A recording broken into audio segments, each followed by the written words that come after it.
Al-Qassam کے ہاتھوں غزہ میں گزشتہ 72 گھنٹوں میں اسرائیلی فوج کا بھاری جانی و مالی نقصان، درجنوں اسرائیلی ٹینکس، بلڈوزروں اور گاڑیوں کو تباہ کر دیا۔ حملوں میں کئی اسرائیلی فوجی ہلاک، تعداد 139 ہو گئی۔ حماس کے اسرائیلی شہروں پر راکٹ حملے، اسرائیل کو پیغام بھی دے دیا کہ صہیونی جارحیت مکمل طور پر ختم ہونے تک کوئی مذاکرات نہیں کیے جائیں گے۔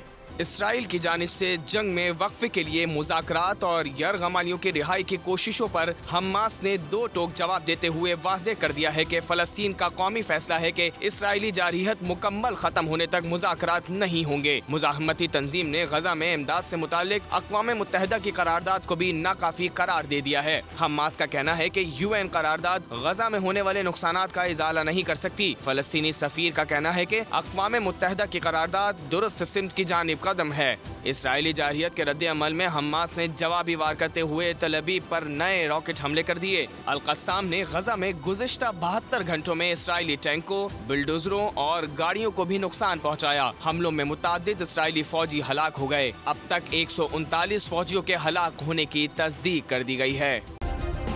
سبسکرائب کریں اور بیل دبائیں تاکہ کوئی خبر رہ نہ جائے۔